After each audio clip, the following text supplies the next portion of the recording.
Hey, what's going on guys, it's Matt from TechFanaticsTV, and today with me I have the review of the best skins ever total body skin for the 15-inch MacBook Pro.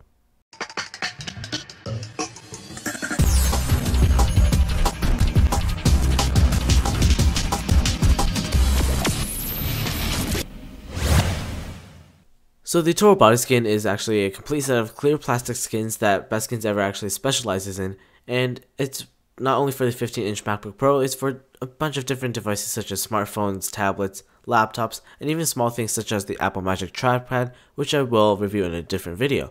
But for this video, I'm just going to be reviewing the total body skin for the 15-inch MacBook Pro. Now let's look at all the pieces that it's come with, which I already installed.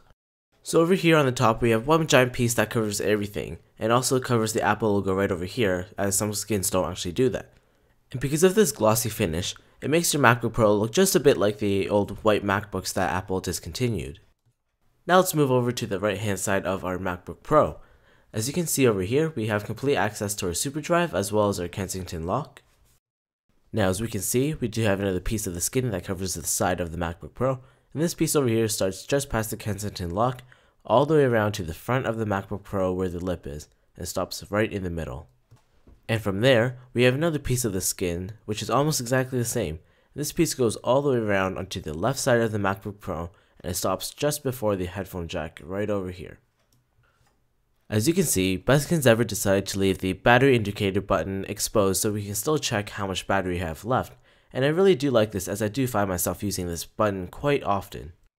Now BestSkinsEver decided not to cover the spaces in between the ports, and I think there are pros and cons to this. So first up are the cons. Now these are ports that are being used very often, most likely every single day. Now let's say we had to plug in this USB. Most of you probably wouldn't even look over onto the side of your laptop to plug it in. So many of us nowadays would just kind of take our USB and kind of mess around the port, try to plug it in. And by doing this, we could potentially end up scratching our MacBook right over here, or well, pretty much around the entire port. So having pieces in between the ports would be a good idea for protection.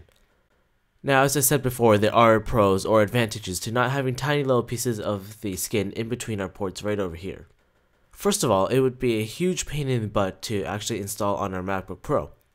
Also, the skin requires a liquid solution, so in the process of installing our skin, we may end up getting some liquid solution inside our ports, and that may end up ruining them. Moving on to the back of the MacBook Pro, we can see that we do have another piece of the skin that covers this black area right over here, and we also have two smaller pieces that cover this corner and this corner over here. Now as I carefully flip my MacBook Pro over onto its front side, we can see that there is another giant piece of the skin that protects the bottom of the MacBook Pro.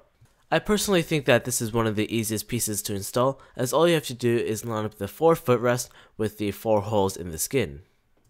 And after that, all you have to do is simply slide the skin around so these screws line up with the cutouts that the skin has. Now if we open the MacBook Pro up, we can see that we do have 3 other pieces of the skin, 2 for the wrist rest and 1 for the trackpad.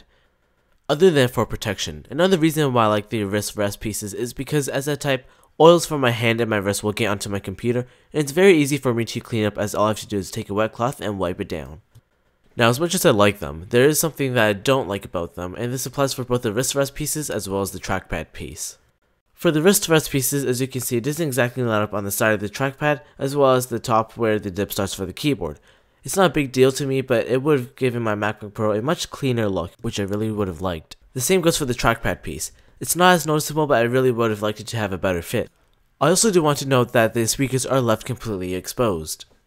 Before I end this video, I do want to mention something about installation. To make your installation solution, all you have to do is take about 10 ounces of water and mix in about 1/4 teaspoon of soap.